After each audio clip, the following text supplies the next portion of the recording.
Хүн болгон би гоё гэр бүлтэй болчвол, би мөнгөтэй болчвол, тий сайхан амьдралтай болчвол одоо юу гэдгийг өөрийнхөө хүсэж мөрөөдж байгаа ажлыг хийчүүлч гэдэг юм уу те.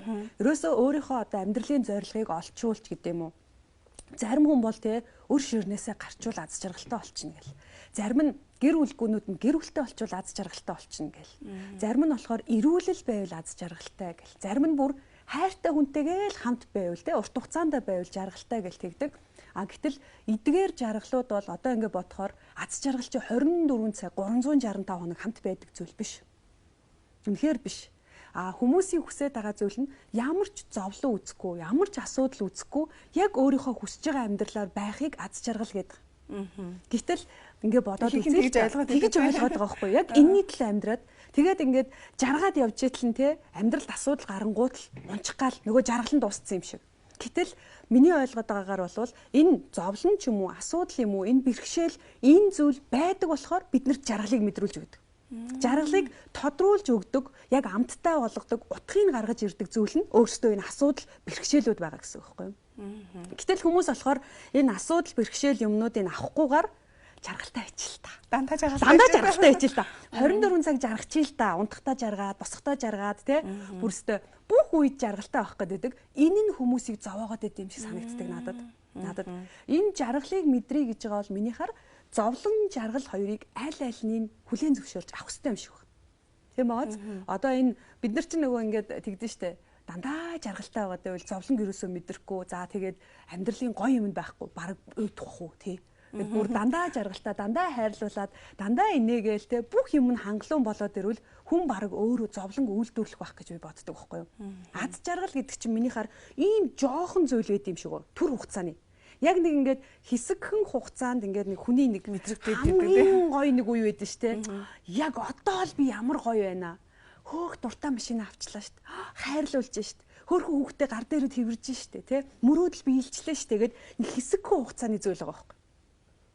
Тэгээ энэ хэсэгхэн хугацааны одоо энэ жаргалыг бид нэр урт болгохгүй зүтгээд байдаг гэсэн. Илүү удаан байлгах гэдэг гэсэн. Тэгээ бүр ингэж зогсоо зайгүй штэ бүр ингэж секунд тутам ингэж амьдрах гэдэг гэсэн. Гэхдээ аз жаргал гэдэг богинохон зүйл байдаг. Яг тэр үед нь л мэдэрмээр байгаа байхгүй. Яг тэр үед нь тий. Одоо жишээ нь хоёлаа ингэж гэр бүл гээл байгаа. За жишээлх юм бол ингээл бист айгүй гоё гэр бүлтэй аз жаргалтай байна гэж байгаа ч гэсэн амьдралд цаана нь аз жаргалгүй болох юмнууд зөндөө тохиолдож байгаа байхгүй өвчин зовлон байж болно, гомдол харуусл байж болно, тэ одоо ямар нэгэн өөр асуудлууд зөндөө байгаа штэ. Тэгэхээр зөвхөн гэр бүл ч юм уу зөвхөн эрүүл байгаад аз жаргалтай байдаг бол бас өрөөсгөл болчиход байгаа байхгүй. Тэгэхээр өнөөдөр хоёлаа бүр тэр ерөнхий юмыг ярихгүйгээр хүн өөрөөсөө яаж аз жаргалтай байх вэ? Зовлонтой жаргалтай амьдралын дунд гэдэг талаас нь яриул айгүй сонирхолтой санагдаад байна. Яг тэгвэл би ч өөрөө яг энэ талаас айгүйх ярьдаг.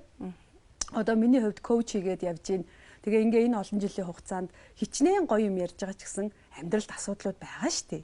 Хичнээн одоо тий байлгүй яа тийм бэрхшээл нь байна, асуудал нь байна, өвдөх зүйл байна, тийм ээ бүх юм тохиолдож байгаа байхгүй юу? Тэгтэл тэр дунд хэсэгхэн хугацаанд надад олдож байгаа аз жаргалыг л би мэдэрч барьж авдаг болох нь хамгийн чухал юм бэл. Хамгийн чухал. Тэр бас баг чадвар байна уу да? Чадвар байгаа даа байхгүй юу? Тэгэхээр энэ чадварт хоёлаа өнөөдөр ганц нэг арга техник ярьж өгөө гэж би бас бодож байна. Ягаад гэвэл шинэ онд өгч байна. Маш олон хүмүүс энэ оныг аз жаргалтай өндөрлүүлэхийг хүсэж байгаа. Дараа оноо бас аз жаргалтайгаар ингээ гоё мөрөөдөж зориг тавьж байгаа хүмүүс байгаа. Энэ хүмүүстэй хандаад хоёлаа гоё зөвлөгөөнүүд өгөөд явъя. Хэрхэн аз жаргалтай байх вэ? Өөрөө аз жаргалыг үйлдвэрлэгч станц байя. За юунаас эхлэхэд за тэгье. Бид нар ингээд аз жаргалыг хэн нэгнээс хүсэж байгааз одоо намайг хань маань хайрлчаасаа. Хайрлагтчул би гоё аз жаргалтай авах гэдэг тий. Миний одоо юу гэдгийг амьдралд байгаа асуудлууд шийдэгдчихээсэ. Тэгвэл би жаргалтай авах гэдэг. Би идэгчээсэ тэгвэл жаргалтай авах гэдэг. Тэгэхээр ингээд дандаа гаднаас аваад байгааз хин нэгэн ч юм уу гаднаас ингээд таныг аз жаргалтай болгох юм шиг бид нар хүлээгээд байдаг. А тэгээ тэр нь ирэхгүй болохоор гомддог, шаналдаг, тийм ээ, стресстэй байгаа байхгүй юу. Тэгэхээр одоо ингээд харж байхад миний хамгийн ихний их зөвлөгөө бол яг юу юм бэ гэвэл одоо та боддоо гоё байшинд амьдралаа, гоё хантай байлаа, эрүүл сарвал байлаа. Тэгсэн хэрнээл бид нар чинь шаналаад байгаа штэ. Ямар нэг зүйл дутуу байдаг, тий, ганцаардаал, стресстэй байгаа. Тэгвэл энэ тохиолдолд ерөөсөө л бид нар эхлээд уучлалт сурах хэрэгтэй. Өөрийгөө байна уу, бусдыг байна уу? Яагаад тэгэхээр миний зүрх сэтгэл дотор нөгөө аз жаргалтай байх орон зай чинь ихэнх нь гомдлоор дүүрчээд байгаа байхгүй. Одоо зүрхийг хоёлаа ингээ хэмжээтэйгээ бодъё л тоо тий. 100% зүрх ингээд дүүрэн юмар дүүрэх стол ихэнх нь гомдол, харуусал, өнгөрсөнд болсон зүйлээр дүүрэгчээр нөгөө жаргалтай байх хэсэг чинь жоохон болчиход байгаа. Жоохон.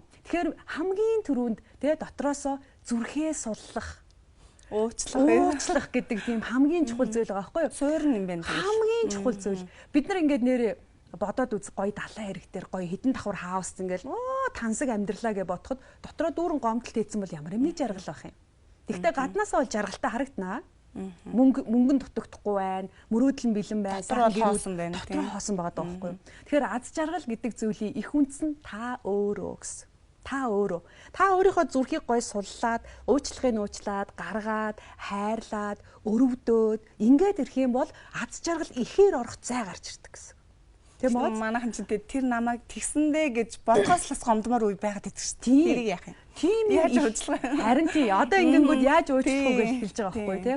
Уучлах тийм амархан нэг өөрт нь муу юм хийсэн хүн байгаад байгаа шүү тий. Тэрийг тэгээ яаж байгаа. Одоо сонсоход болвол анаг шарил амархан юм яриад байна гэж бодогдож байгаа тий. Гэхдээ энэ бол цаг хугацаа ордог. Үнэхээр ордог. Гэхдээ хийгээгүй байснаас дээр оролдож үзээгүй байснаас дээр уучлах гад нэг ч ихсэн алхам хийгээд оролдоод үзэх нь айгүй чухал байдаг гэсэн. За мэдээж уучлах аргууд бол зөндөө байдаг. Би зүгээр одоо яг өнөөдөр тий оны өмнө хин нэгнийг уучлаад зүрх сэтгэлээ суллаад тий энэ ондоо илүү аз жаргалтай хөнгөө орохыг хүсэж байгаа хүмүүст бас нэг жижигхэн зөвлөгөө өгье гэж бодож байна л та. Жишээлх юм бол одоо энэ шинхэн гомдсон байгаа зүйлсүүд их хүнд байдаг. Яг үнэ хэлбэл шинхэн дээр бол бүр хэцүү. Одоо жишээ нь өчигдөр болсон тохиолдолд сарын өмнө ч юм уу маш хүнд ингэж цогцолт авцсан байгаа үед одоо уучлаа гэж чадахгүй гэдэг байна. За уучлал бол цаг хугацаанд угаасаа багассаар эдгэгддэг зүйл мөн. Тэгвэл тэр цаанаа яг үг үлсүр нь байдаг. Хамгийн ихний уучлах арга бол юу юм бэ гэвэл захаа бичдэг арга байдаг. Одоо тэгээд ингээд байгаа байхгүй юу. Нөгөө одоо бидний гомдоосон хүн чинь зарим нь мэдэхгүй явж байгаа гэдэг шүү дээ. Тийм. Намайг гомдоочвол тэнд гадаа ингээд дуу аялаа шинэ жил болоо. Би энэ гомдоод байгаа шүү дээ. Тэрийг хэдүүлээ өмнөх одоо юун дээр ярьжсэн нэвтрүүлэг дээр. Яг тэрэн шиг яг одоо шинэ жил болж байна. Таныг өчигдөр юм уу сарын өмнө гомдоосон хүн шинэ жилдээ л явж байгаа. Хамаг гоёороо бод. Та энэ гэсэн чинь намайг ингэсэн штэ гэж оны өмнө өөрийнхөө аз жаргалыг хулгайлуулчаа байж байгаа байхгүй. Тийм бооз. Гэтэл хулгайлсан эзэн байхгүй. Нөгөө эзэн чинь мэдхгүй явж байгаа. За энэ тохиолдолд бол бид нэр эзэнгүү захаа бичдэг. Эзэнгүү захаа буюу одоо яадгийг нөгөө гомдоосон гээд байгаа хүндээ гомдсон үйл явдалтаа зориулж захаа бичдэг. Эзэнгүү захаа бичих хэрэгтэй юм байна. Бөө тэр эзэнгийн дээр нь тавьж болно. За нөхөр минь ээ тэр овогтой тэрэ чи намайг тэдэн сарын тэдний өдөр ингэж гомдоос. За яг процесс ийм болсон. Яг тэр үедээ очиод тэр үедээ зориулаад захаа бичдэг. Яагаад гэвэл нөгөө гаргаж чадаагүй, хэлж чадаагүй юм чинь зүрхэнд хадгалагдчихад байгаа шүү дээ. Энэ болгоныгоо цагаан цаасан дээр хараар өөрөө бичнэ. Нөгөө хүнээ сонсож байгаа, нөгөө хүнээ хүлээж авч байгаа гэж одоо захаа бичдэг. Төсөөлөд ямар гоё гэж. Тэр үед нөгөө дотор гомдлоод байсан нөгөө баба үгнүүд байна, хэлхийг хүссэн үг, тэр үедээ залгсан нулимс юу гэдгийг бүгдийн тэр цаасан дээр гаргадаг. Гаргах хэрэгтэй юм. Гарна юм байна. Гаргана. Тэгээ яг хэвээр нөгөө хүн чинь тэрийг харахгүй байсан ч гэсэн ядчил энэ хараа гомдол гэдэг зүйл гаргаагүй үед миний дотор байдаг. Харин эсрэгээр нь та тэрийг цагаан цаасан дээр хараар ингээ өөрийнхөө гараар ингээ биччихэнгүүт таны биенээс хөндөрөөд биет толоо салчиж байгааз. Нөгөө энэ дотор байсан зүйл чи одоо биет толоод энд очиж байгаа. Тэр үед та тэр цаасан дээр хүснээ бичлээ. Ягаад гэвэл танаас салцсан. Бүр ингээ зөв бүх юма дотроо онгойтл ингээ бичээд те хамаагүй өста нэг юу л бичмээр байна, яамаар байна бүгд бич.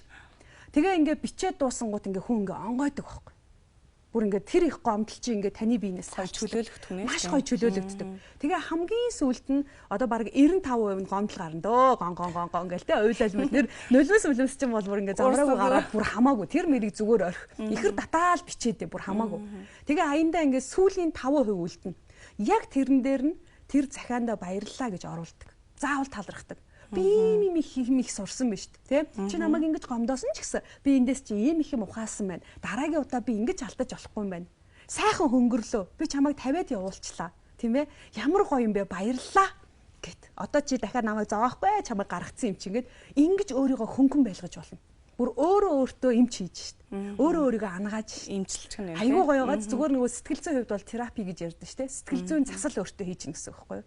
За тэгээ нөгөө цаасан дээр бичээд дуусчлаа. Нөгөө гомдоож исэн цаас чи ингээ миний өмнө байгаад байгааз надаас хөндөрч харахаар хүн ингээд нэг юм айгүй муухагаар хэлгээд баханаад идэв шүү дээ бүр.